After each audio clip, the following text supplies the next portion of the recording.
নমস্কার, দুপুরের খবরে আপনাদের সবাইকে স্বাগত। আমি রয়েছি আপনাদের সাথে মীনাক্ষী। চোখ রাখছি খবরে।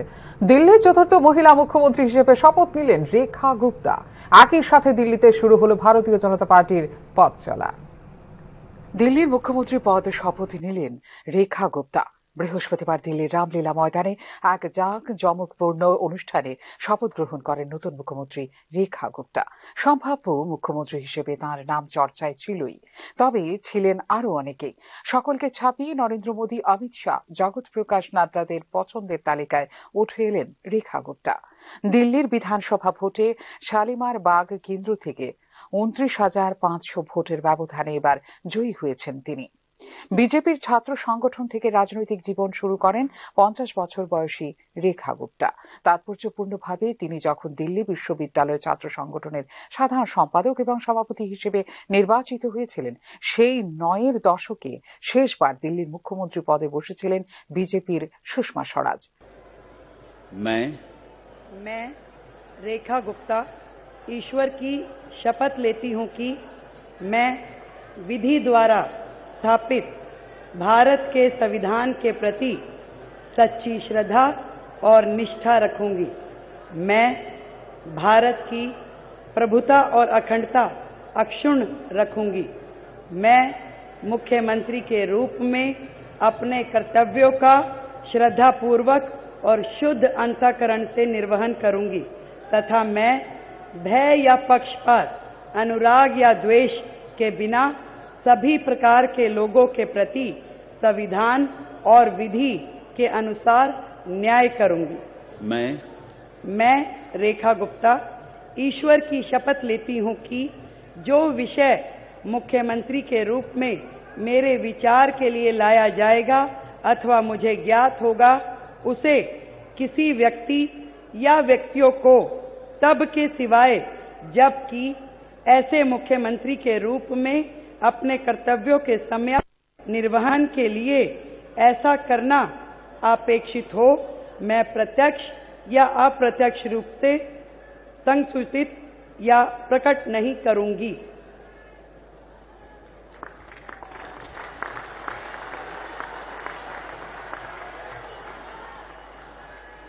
তবে মাত্র 2.5 মাসের জন্য। সেই থেকে দিল্লিতে 15 বছরের জন্য রাজত্ব করেন আরেক নারী মুখ্যমন্ত্রী, কংগ্রেসের শীলা দীক্ষিত।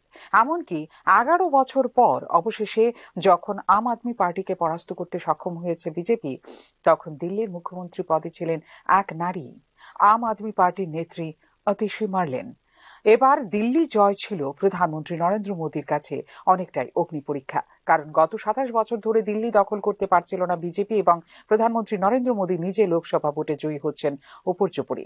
এমনকি দিল্লির 7টি লোকসভা আসনেই লাগাতার জিতে চলেছে তাঁর দল, অথচ কিছুতেই সরকার দখল করা সম্ভব হচ্ছিল না দিল্লির।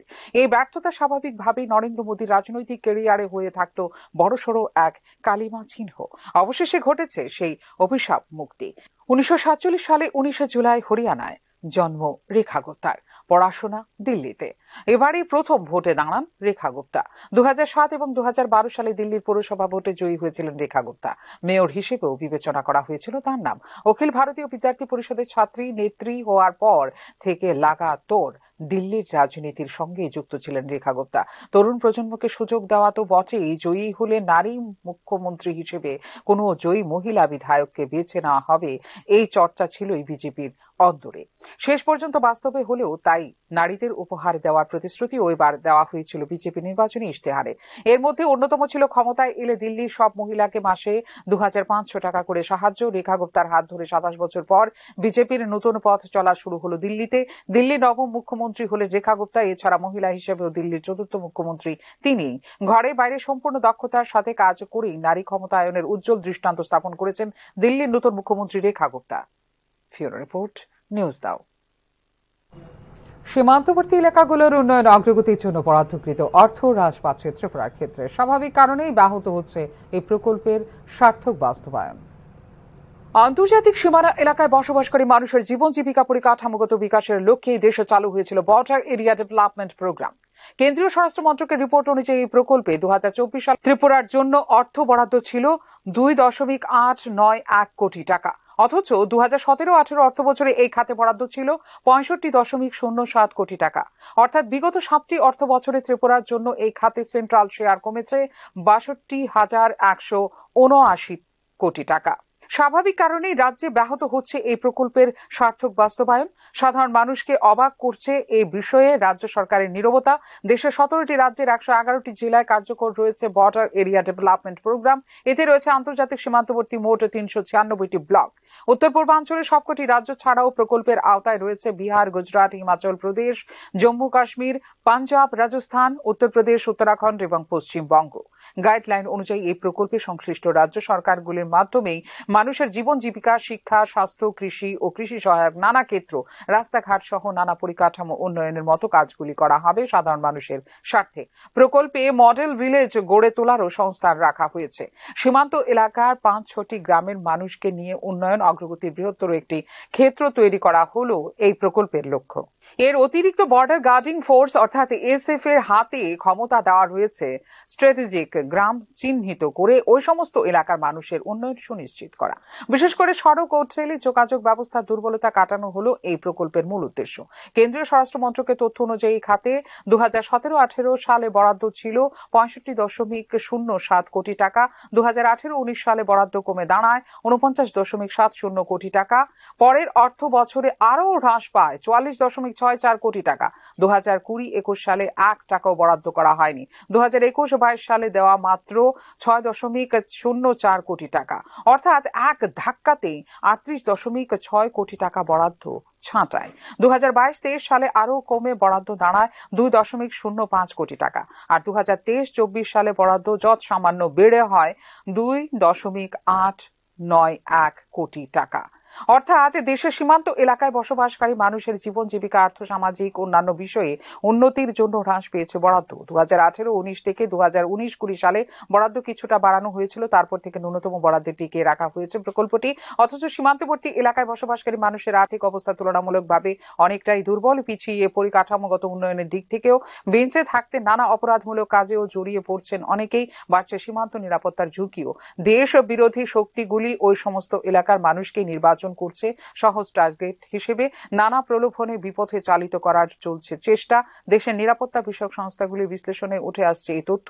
আন্তর্জাতিক সীমানার 0 থেকে 10 কিলোমিটার এলাকা পর্যন্ত জনগণের বিশেষ উন্নয়নের কাজ চালিয়ে যাওয়া যাবে বলে উল্লেখ রয়েছে প্রকল্পের গাইডলাইনে। সড়ক যোগাযোগ ব্যবস্থার উন্নয়নে সংযোগকারী সেতু, কালভার্ট, পায়ে চলার সেতু, রোপওয়ে, এমনকি পাহাড়ি যে সমস্ত এলাকায় রাস্তা নেই সেখানে হেলিপ্যাড গড়ে তোলা হবে। ব্যবস্থা করা যাবে পরিশ্রুত পানীয় জলের। সীমান্ত এলাকায় বাজার, স্থানীয় সম্পদকে কাজে লাগিয়ে গড়ে তোলা হবে ক্ষুদ্র ক্ষুদ্র শিল্প। বিভিন্ন ঐতিহাসিক স্থল সংরক্ষণ এবং বর্ডার কিংবা গ্রামীণ পর্যটন কেন্দ্র তৈরির ব্যবস্থাও করা যাবে এই প্রকল্পে। গড়ে তোলা যাবে শিক্ষা, স্বাস্থ্য পরিকাঠামো, অর্থাৎ উন্নয়নের সব ধরনের পরিকাঠামোই নির্মাণ করা যাবে এই প্রকল্পে। তবে ধীরে ধীরে যেখানে বরাদ্দ কমে আসছে সেখানে রাজ্যের সীমান্তবর্তী এলাকায় বসবাসকারী মানুষের আর্থসামাজিক উন্নয়নের কাজ কি করে সম্ভব হবে তা নিয়ে উঠছে প্রশ্ন। ফিউরো রিপোর্ট, নিউজ নাও। সরকারি অর্থ আত্মসাতের মামলায় অভিযোগের ভিত্তিতে কৈলাসহরের শ্রীনাথপুর গ্রাম পঞ্চায়েতের প্রাক্তন প্রধান হাবিব উদ্দিনকে গ্রেফতার করেছে পুলিশ। 2022 সালে তৎকালীন ভিডিও লিখিত অভিযোগের ভিত্তিতে যে মামলা গ্রহণ করা হয়েছিল তার সূত্র ধরে হাবিব উদ্দিনকে গ্রেফতার করা হয়েছে বলে জানিয়েছে পুলিশ। 2022 সালের 29 অক্টোবর গৌরনগর ব্লকে তৎকালীন ভিডিও, 2016-17 সাল এবং 2019-20 সালে শ্রীনাথপুর গ্রাম পঞ্চায়েতে 40টি হ্যান্ড পাম্পের কাজ ও 13টি ব্যাম্বো প্যালাসিডিং কাজে দুর্নীতি ও পঞ্চায়েতের 36,85,522 টাকা আত্মসাৎ করার অভিযোগ এনে তৎকালীন পঞ্চায়েত সচিব ইয়ামির আলীর বিরুদ্ধে ইরানি থানায় লিখিত অভিযোগ করেছিলেন। সেই অভিযোগের ভিত্তিতে ইয়ামির আলীকে গ্রেফতারের পর গৃহীত মামলায় দীর্ঘদিন জেল হাজতে থাকার পর কৈলাসহর আদালত থেকে জামিনে ছাড়া পান।